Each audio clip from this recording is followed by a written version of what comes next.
Hi guys, welcome back to my channel. Today's video is going to be a little bit different. Usually my videos are me talking about beauty products and fashion and puppies and things like that. But today I'm going to be talking a bit about how I became the main character of my life and romanticizing your own life.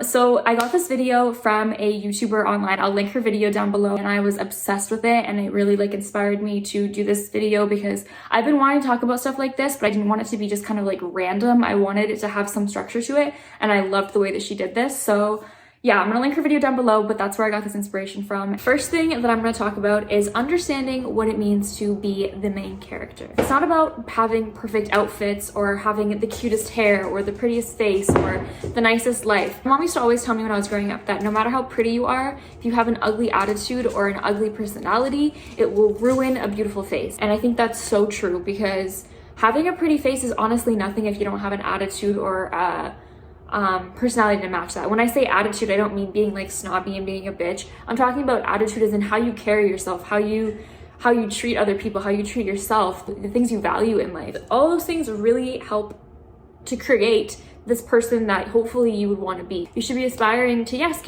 achieve your body goals, but also to be the best person, to be happy with who you are on the inside, be proud of yourself, be constantly improving and becoming more of who you want to be. I think that having this personality, having this main character energy to yourself really gives you a lot of control and a lot of power in your life.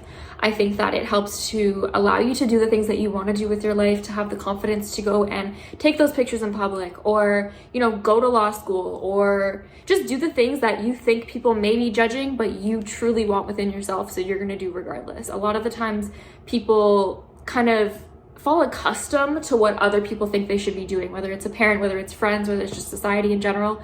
You kind of want to go along with what you're being told you would fit into. And I think that having that main character energy, having that respect for yourself, having that knowledge that I'm living this life, this is my life, I'm not living this life to make so-and-so happy or this person happy. I'm living it so that I can feel fulfilled and that I can feel happy. Having that knowledge is so powerful because you will forever be doing the things that you love. You will forever be doing the things that make you happy, and that ultimately is going to give you the best life. That ultimately is going to make you the happiest person, the best person to be around, the best person to have as a friend or a partner, as a family member. I think another thing that really helps when you have this main character energy is it kind of gives you the control over other people's judgments.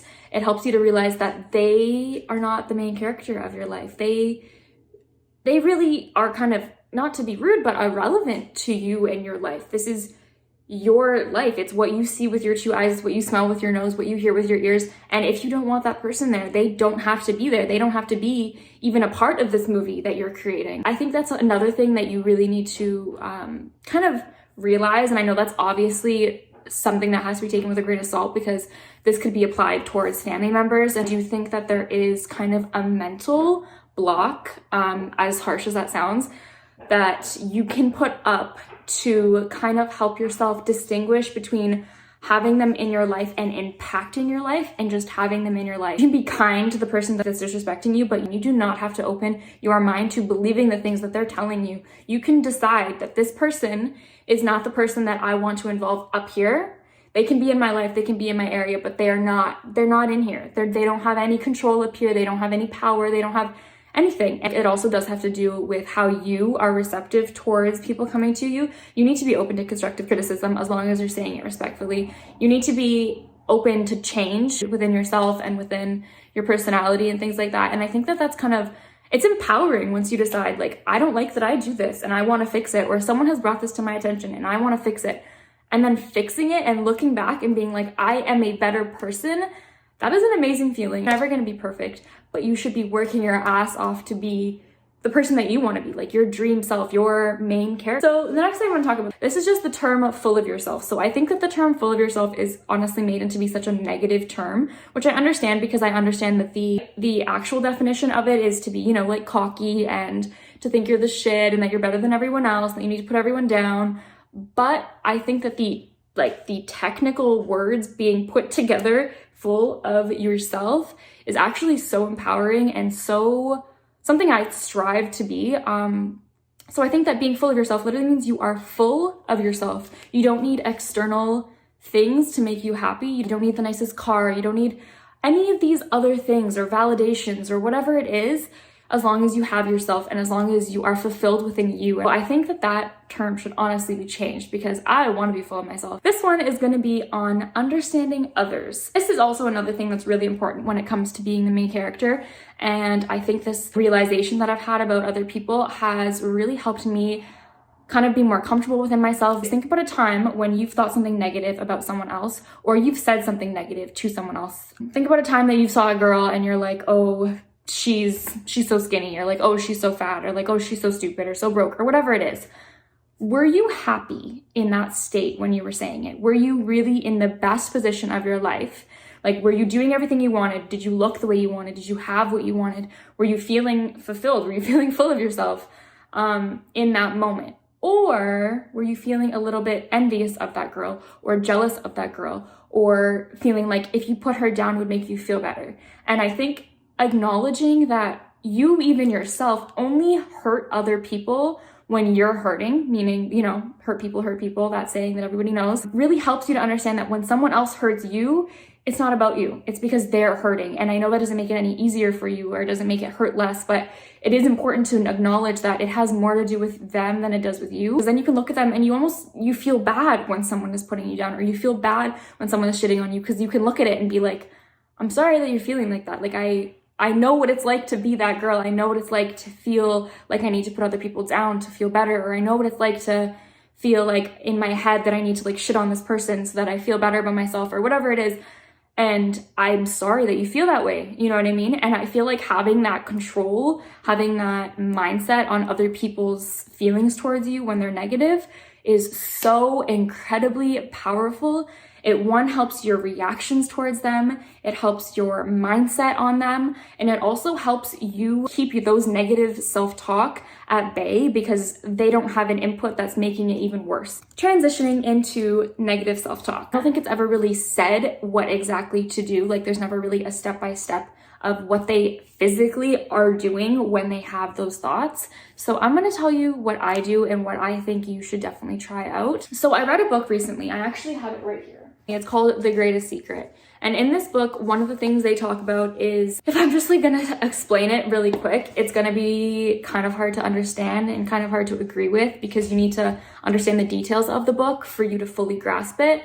But basically what they mainly talk about is we are not our bodies, we are not our thoughts, we are not anything other than awareness. Like, all we are is just aware. And our thoughts are not us. So when you hear that thought of you shitting on someone else, that's not actually your thought. That's just a projection of the society and the environment that you've been around that has now made you believe that that's your self-thought. Does that make sense? I hope it makes sense. And if it doesn't, I definitely recommend reading this book. It really helps change the way you see the world, change the way you see yourself, change the way you live your life, how you appreciate things. But what I want to talk about is basically my steps when I have negative self-talk. Let's say, for example, I think to myself, oh, you're so lazy. Rather than me just sitting in that thought and being like, oh, you're so lazy. Yeah, you didn't do this and this and this. Sometimes, yeah, you might, start to spiral before you even realize that you need to stop that. But reading this book has made me realize that those thoughts are not me. Like, I do not identify with those negative thoughts that I'm thinking about myself. So when I hear those thoughts cross my mind, once I catch on to myself and realize like, wait, that's just a thought, I can stop that. Like, I can stop that thought and change how I feel right now. Basically what I'll do is I'll think to myself like, no, you're not lazy. Yesterday you did this and you did this and you did this and you did this. And I will basically kind of like argue with that negative thought and be like, no, like I'll put that negative thought back into its place. I'll defend myself to myself. Literally, like change my thinking. And I've noticed that since I've started doing that, my negative self-talk has substantially decreased. I think that kind of having control over my mind really lets me control my mind rather than my mind control me, which is another thing that I think is so important because we can really get lost in our minds. We can really start to identify with our minds and believe that everything we think is true. And once you give your mind that power to think that everything you think is true, realize how scary that is. If your mind tells you you're ugly, you're going to start to believe you're ugly. If your mind tells you you're short, you're going to start to believe you're short, no matter if you're 6'2" and literally Gigi Hadid. Realizing that your thoughts are not you is so freaking important. Like, I think that's another thing that affirmations really does help improve. Because when you start to say to yourself, like, I am beautiful, I am powerful, I am successful, I am this and this and that, you're basically brainwashing yourself. That's literally what it is. Yes, it is also the law of attraction and manifestation, but it also is kind of battling with that self-talk. I definitely recommend this book, and I definitely recommend trying out that little step of when you start to have that negative thought, you don't even have to necessarily give yourself reasons for you aren't that thing. It does help. I find that it really does give the positive self-talk a lot of power, but you don't have to do that. If you want to just say, like, I'm not lazy and leave it at that, and then go on with your day, you can do that. I do find that it helps to be like, I'm not lazy because X, Y, and Z, because your brain doesn't want to argue with facts. I feel like I probably sound like a crazy person in this video, especially if you're someone who doesn't understand manifestation or therapy or like anything to do with that sort of thing. I feel like you're probably like, well, what the fuck is she talking about? This girl's literally crazy. She's saying she has conversations with herself. Well, clearly I do. You see me talking to myself right now. Now, the most fun part. Romanticizing your life. So to me, romanticizing your life has everything to do with being aware and being present. Back to this book, definitely read it. It's mainly a mindset and less about what's happening in your life. Think about the times in movies when you see the main character sitting back and like smiling at their life. That is what you need. I had this moment actually recently. I was in the backyard with my boyfriend and Nico, my puppy, and they were like playing in the backyard, and I was literally just sitting there like smiling and like just being happy for my life. And I think the more that you do that, the more you literally just pause, be silent, be still, and just like look around at your life and realize like, even this little thing, even me making this little coffee that I'm really putting time and energy into, or me doing my skincare, or me going to bed early that night, or whatever it is, like just look at your life and smile and think to yourself like, wow, like this is a fairy tale, like this is literally a dream, like this looks like a movie through my eyes. And you will start to feel it. You will start to feel how lucky you are. You'll start to feel that like romanticizing towards your life. So not only will romanticizing your life make you feel happier and make you feel, you know, like more uplifted and more appreciative of the things around you, but if you are someone that believes in manifestation, I believe that everyone loves to be appreciated, okay? Dogs love to be praised, people love to be praised, everybody wants to be told that they're doing a good job, and when they're told they're doing a good job, they want to do more of it. You appreciate people and they want to do more for you. The universe, I personally believe, is the same way. So when you look back at your life and you appreciate the little things and you admire the little things, the universe sees that and wants to do more for you. And I personally do believe that. I've noticed that ever since I've been more appreciative and grateful for my life and just like almost in awe of all the things that I have, it's like the universe just like throws more and it's like, hey bitch, take this and take this and take this. Like, it's insane. Just the power of being grateful and being aware of how lucky you are, even when you may not feel lucky. I know there's times obviously you're not going to feel lucky. You're going to be like, why is this happening to me? Or why don't I have that? Or why don't I have this? Or I feel like I don't have money right now. Or I feel like I'm scared that this is going to happen. You start to overthink, and obviously things are going to go wrong in your life. But when there are those small, tiny moments when things are peaceful or when things are just good, make them even more good. Like, just really romanticize those moments and really cherish those moments. This is my first time doing a video like this, so hopefully it kind of makes sense. Thank you so much for watching this video. Definitely go check out Lynette's video. I'll post it down below.